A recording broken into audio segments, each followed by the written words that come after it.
어우. 쑥삭 이거 조회가 나 많이 나온 건데. 안녕하세요 여러분, 쑥삭TV의 교정과 전문의 조병주입니다. 안녕하세요. 의정부 IM 치과의 대표원장으로 있는 권오득이라고 합니다. 권 원장님이 사실은 아이돌 출신의 이제 치과 의사로 전향을 하셔가지고 이렇게 이제 원장님이 되셨어요. 그래서 뭐 이제 그런 이야기를 좀 들어보고자 이렇게 찾아왔습니다. 아이고 찾아와서 감사합니다. 네.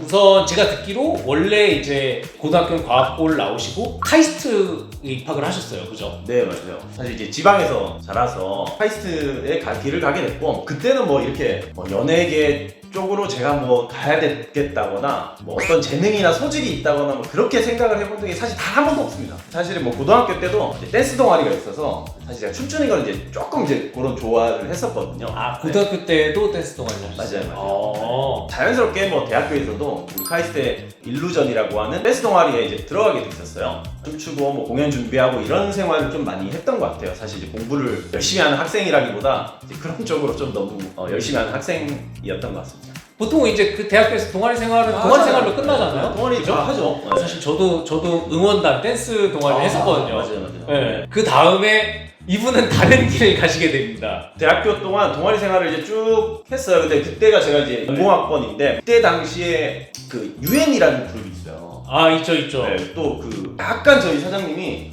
그런 스토리로 이 카이스트 출신 중에 그런 그룹을 만들면 뭔가 사회적인 파장이 있을 수 있겠다. 이제 저희 카이스트 축제에 오시게 됩니다.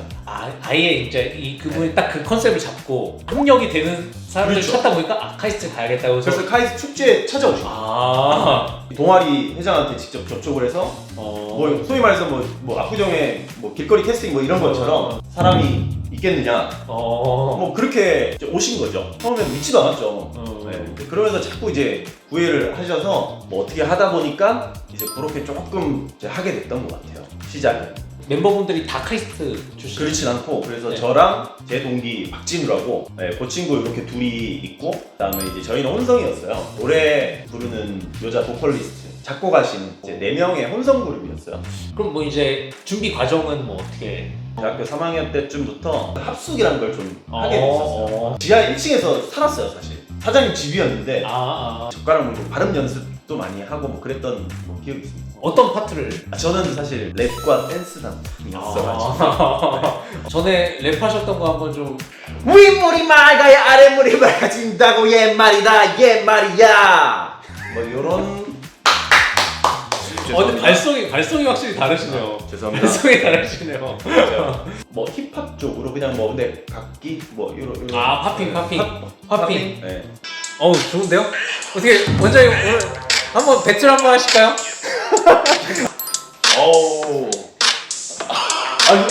쑥삭 이거 조회가 나 많이 나온 건데.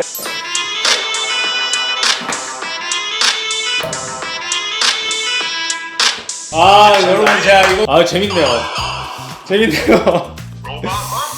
타이틀곡이 도둑이야거든요. 그런 사회적 이슈를 얘기하면 뭔가 반응이 오겠다. 첫 방송을 마지막으로 하얀새를 걷기 시작해서 뭐 라디오 좀 가고 지방 행사를 좀 축제 같은 거요. 맞아요. 그렇게 한 6개월 동안 생활을 하고 학교로 다시 돌아오게 됐죠. 접고. 일단 사장님과 얘기를 한 결과 이제 여기서 정리를 하는 게 좋겠다. 그렇죠. 사실 이제 흐지부지 조금 되는 시기에 일반인으로 뭐 방송 출연 같은 걸 좀 많이 후회는 했었던 것 같아요. 뭐 어떤? 강호동이라는 뭐 스타킹에 스타킹 유명했죠. 스타킹 유명했죠. 뭘로 나가셨어요? 이제 엄친아 선발대회였어요. 엄친아 선발대회에서 뭐 기호 1번, 기호 2번 뭐 이렇게 했어가지고 그래서 제가 1등했습니다. 잡지나 뭐 아니면 뭐 그런 프로에서 뭐 섭외가 좀 와가지고 뭐 그런 쪽에 좀 하다가 이제 다른 이제 거의 이제 자취를 감추게 됐죠. 되게 인생에 있어서 엄청 좋은 뭔가 경험이나 깨달은 게 많이 있으셨을 것 같아요. 그때는 저도 20대 초반이었기 때문에 좀 후회를 많이 했던 것 같아요. 괜히 처음에는. 왜냐면 이제 다른 사람들은 너는 공부도 하는데 이것도 해보고 얼마나 값진 경험을 했냐 이렇게 말씀하셨어요. 저는 그렇게 생각합니다. 실패해서 돌아오려고 한 거가 아니기 때문에 그쵸. 무조건 성공을 하고 싶다는 마음밖에 없었어요. 그러다 보니까 자신감도 좀 떨어지고 뭐 그랬던 시기였던 것 같아요. 나이를 먹고 시간이 지나니까 이 마음적으로 탄탄해지는 데 도움은 됐을 것 같아요. 그러니까 이왕 시작하는 거 그 당시에는 돌아온다는 건 사실 저한테 실패였다고 생각을 하기 때문에 네, 그럼에도 불구하고 뭐 그런 것들이 토양이 돼서 또 지금의 저가 있지 않나 뭐 그런 생각을 합니다. 아 근데 말씀을 듣다 보니까 되게 그때 되게 진심이었다는 게 느껴지네요. 아, 그 다음에 이제 대학원으로 복학을 하셨죠. 복학을 했죠. 사실 카이스트 석사 논문도 있긴 있어요. 아, 자, 디지털 이게 3개밖에 없어 저도. 직접 회로를 위한 마이크로 메케니컬 스위치와 인버터가 나도 뭔 말인지도 모르겠는데 그래서 이제 석사를 졸업하고 박사를 갈 것인가 그런 기로에 네. 서 있죠. 대한민국 남자다 보니까 군대 문제가 좀 걸려 있었던 것 같아요. 병역 미필이기 때문에. 그래서 석사 끝날 때까지 이제 병역을 안 하셨. 맞아요. 안 한 상태셨어서 그렇죠. 공학 박사를 가야 될 때 해외로 좀 이렇게 좀 가고 싶었던 것 같아요. 이제 나이 기한 때문에 병역이 걸리니까 군대를 일단 해결하자. 치과에서도 공중보건의 제도가 있지만 이제 공학에서도 전문 연구 요원이라고 그렇게 군대를 대체하는 제도가 좀 있어서 그 제도를 이용해서 이제 삼성전자 반도체 입사를 하게 됐어요. 일단 그래서 회사 생활을 이렇게 3년을 했던 것 같아요. 그 회사 생활은 삼성 생활은 어떠셨나요?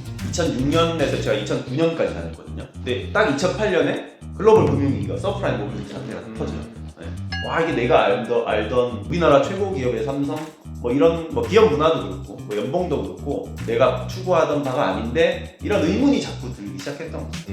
보너스를 뭐 연봉의 50%까지 줄 수 있는 뭐 그런 제도가 있거든요. 근데 그걸 단 한 번도 못 받았어. 3년 동안. 아 근데 원래 산업 요원은 안 주는 거 아니에요? 아니 똑같이 줍니다. 아 그래요? 전문 연구원은 삼성전자는 구분하지 않아요. 급여나 뭐 인센티브 조건은 그냥 일반 사원이랑 다르지 않아요. 아, 똑같이 친 거죠. 근데 어쨌든 그런 시기에 좀 다녀서 그런지 그걸 한 번도 못 받았어. 이해할 수 있는 부분이 너무 적다. 주도적으로 뭘 해보고 창의적으로 해보고 싶은데 뭐 그런 부분에서 조금 또 고민을 하게 되는 또 계기가 됐던 것 같아요. 그런 좀 이제 고민의 과정을 거친 끝에 어떻게 하다가 이제 치과 의사가 되어야겠다라고 이제 결심을 하신 건가요? 저는 뭐 사실 지방에서 뭐 과학고를 나오고 카이스트를 나왔지만 일단 의치대 쪽은 한 번도 생각을 해본 적이 없어요. 과학고 카이스트 출신들이 다 그렇죠. 다 그런 것 같아요. 네. 근데 결론적으로 또 다 전환을 했어요. 아이러니하게. 네. 그것도 맞죠. 네. 근데 일단 카이스트로 왔는데 네. 근데 고등학교 친구들은 그냥 절반이 의사야. 그러니까 똑같은 그걸 더 하기 싫은 거죠. 근데 결론적으로 또 다 하고 있다는 이유는 뭐냐면 자기가 특출한 게 그거밖에 없기 때문에 그쪽으로 어차피 또 유턴을 할 수밖에 없었던. 근데 저는 그때 5만 시험을 다시 쳤어요. 그때 왜냐면 로스쿨 생길 때였거든요. 네. 그 다음에 저는 PSAT라고 공무원 5급 치는 뭐 기술고시 뭐 이런 거 있잖아요. 그래서 그런 것도 쳐보고 문과적으로 어떤 베이스적인 문제나 이런 것들을 판단을 했을 때 수학 과목만 뭐 하고 지냈던 친구다 보니까 결국은 뭐 이런 쪽으로 대부분 또 다 다른 분들도 선택을 하게 되는 것 같아요. 어쨌든 그렇게 해서 이제 치과의사 면허를 따시고 서울대학교의 겸임 교수까지. 왜 이렇게 부끄럽습니다. 네. 아무튼 공학도의 삶을 살다가 연예계도 잠깐 들어가셨다가 삼성이라는 대기업에서 일도 하시고 치과의사의 삶도 살아보시고 그게 세 개의 삶을 사셨는데 자녀분이 고등학교 때 연예인 해야겠다, 인생을 걸겠다, 어떻게 이야기하실 것 같으세요? 하게 해주는데 객관적인 능력을 볼 것 같아요. 왜냐면 제가 그걸 경험을 해봤기 때문에 그게 얼마나 철저한 재능이나 뭐 끼나 뭐 이런 것들이 필요함을 알기 때문에 원한다고 하면 진지하게 한번 얘기를 해볼 것 같아요. 또 시대에 따라서 달라지는 것 같아요. 요즘 뭐 엔잡러도 많고 뭐 그렇잖아요. 그래서 투자부팀 뭐 이런 분들도 있고 물론 우리가 하나를 할 때는 거기에 올인해서 집중을 해야 되는 게 맞는데 뭔가 실패하고 있다고 해서 뭔가 좌절하고 그러지 않고 또 다른 길들을 열심히 찾고 또 거기에서 열심히 하고 내가 어떤 직업을 가지고 내가 평생 가야지 뭐 이런 시대는 아니기 때문에 그런 것들을 같이 겸할 수 있는 시대가 된 것 같긴 해요. 원장님의 한 20년간의 세월을 정말 압축해서 들으니까 너무 재밌어요. 오늘 이렇게 원장님의 흥미로운 지금까지 치과의사가 되기까지 걸어오신 이제 경험들 공유해 주셔서 너무 재밌었고요. 다음 영상에서는 여러분들이 재밌어 하실 만한 치과에 관한 내용들로 찾아갈게요. 오늘 저희 영상이 재밌으셨다면 좋아요, 구독해야죠. 좋아요, 구독하기 부탁해요. 안녕.